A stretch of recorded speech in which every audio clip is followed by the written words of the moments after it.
This is Chris Bumstead, 4-time Mr. Olympia, and today we're gonna find out, can I survive his leg day? Alrighty, first things first when it comes to this leg day is that we are gonna be hitting some leg extensions and some hamstring curls. We're doing a bit of a pre-exhaust before we get into the main compound movements of the day. Some people might wonder why a pre-exhaust is necessary, if you should or should not do some sort of pre-exhaust before your main compound movement. It really depends on the goal of what you're trying to achieve. I actually prefer to do a pre-exhaust before my main compound movement. We'll get into why later, but first, let's get some blood flow into these ham hocks.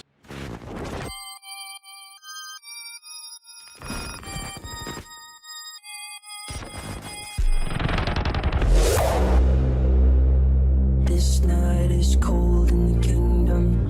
I can feel you fade away. From the kitchen to the bathroom sinking. Your steps keep me awake. Don't cut me down, throw me out, leave me here to waste. I once was a man with dignity and grace. Now I'm slipping through the cracks of your cold embrace. So please, please, could you let me down? Now, the main reason why I actually like doing a pre-exhaust before the actual main movement is, one, it gets some blood flow into the muscle or into the working muscles that you might be using before the actual main compound movement. This is gonna help prevent injury. It might attribute to a better mind to muscle connection because you're actually going into your movement with a little bit of a slight pump. So you're able to have a better mind to muscle connection while you're actually doing the heavier movement. And what it's also gonna allow you to do is actually use a lighter weight in your main compound movement than what you might use if you were completely fresh. That's also gonna help prevent you from getting injured. You know, you're training for hypertrophy, so you're really just looking to train the muscle close or around failure. Hypertrophy training isn't about pushing heavy weight, it's about how do you make the lightest weight feel as heavy as it possibly can.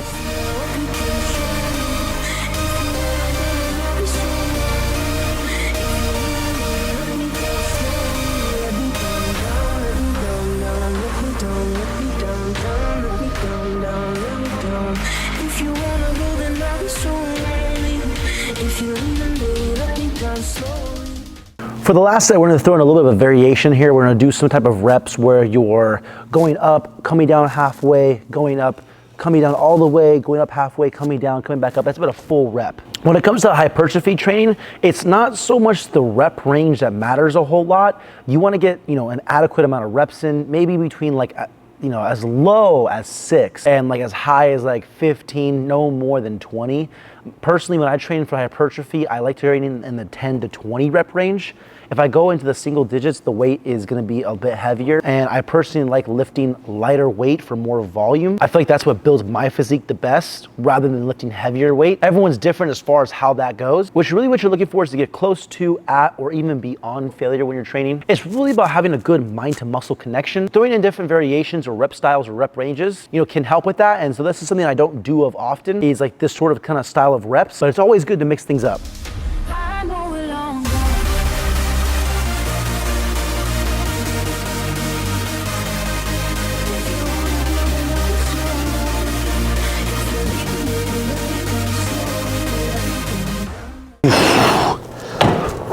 When you do that kind of style of reps, you're not really worrying about as far as how many reps you're getting. It's just really to feel the muscle. And let me tell you, I am feeling it. Alrighty, next is gonna be a hack squat. In Chris Bumstead's video, they did what's called a pendulum squat, which I've used that machine in the past. This gym doesn't have it, unfortunately. It's a dirty machine to focus on your quads, but whenever I use that kind of machine, it's really hard for me to get a really good mind to muscle connection because the machine itself is super heavy, and maybe I'm ego lifting when I'm doing it. Maybe that's the reason why, because it definitely humbles you in how it feels because it's such a heavy machine. And usually on hack squat machines, most of them, especially this one, the machine itself is so heavy that I don't really need to load a lot of weight on there. And I often use this band to actually take some pressure off the machine so I can load more weight and make the machine feel smoother. But today, we're gonna do this full Chris Bumstead video. I'm gonna be removing the band while I use it, and also I'm gonna be removing my shoes as well. We don't need to go extremely heavy on this because the machine's heavy in and of itself. We also did a little bit of a pre-exhaust, so our legs have a bit of a pump, meaning they're also kind of exhausted, the pre-exhaust. So we don't really need to load as much weight to get the juicy contraction we so desire on this machine. Let's get into it.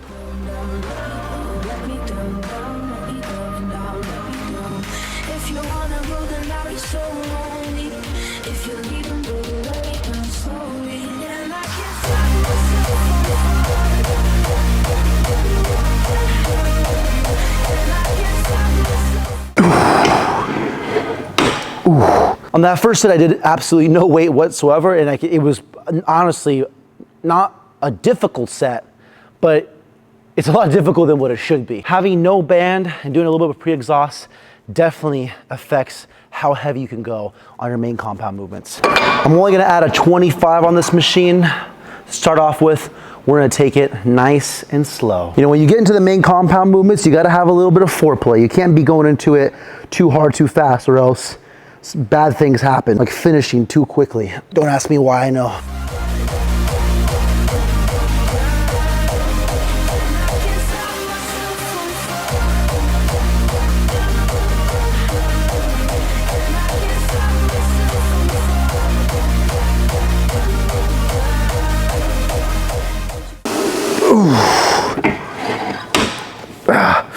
I honestly might leave the weight there for the remainder of the sets because it's a pretty good contraction. I can push it with good form.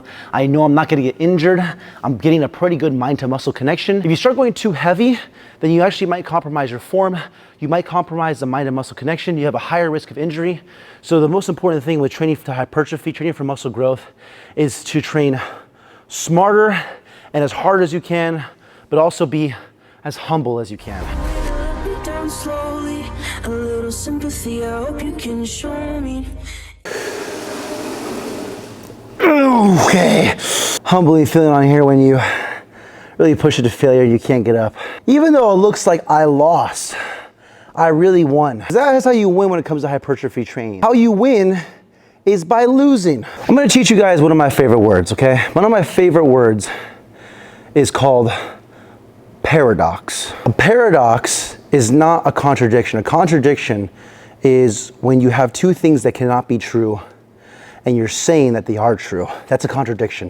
You don't want to contradict yourself. A paradox is two things that don't seem like they can be true, but they are true. Like the way you win in lifting weights is by training to failure. It's like, how am I winning when I failed? Failure is the win. If you wanna go, then I'll be so lonely. If you're leaving, baby, let me down slowly, let me down.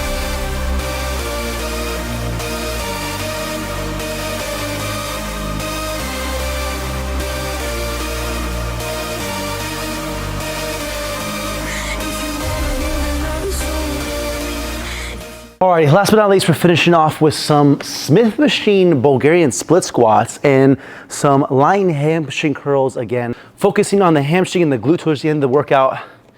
I have to say, I'm getting a really good pump in my legs off of some of the lightest weight that I've used on a leg day. And it has to do not so much with the exercise that I'm doing, but how I am doing them. I'm doing with the intention of driving in as much blood flow into the muscle, getting a really good mind to muscle connection. And when you're training for hypertrophy, trying to get some growth out of the muscle, it's not always about how much weight you lift. And I love that. It's an excuse for me to lift lighter weight. It's almost like that scene from The Office where Michael says, I'm going for tone, not for bulk.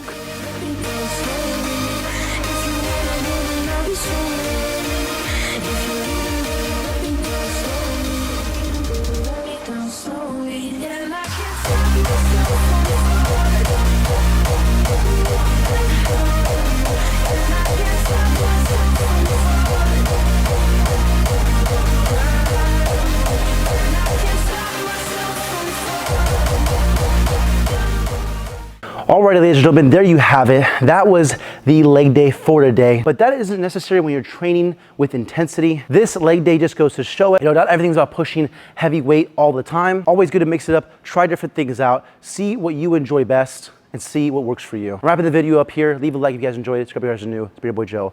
Peace.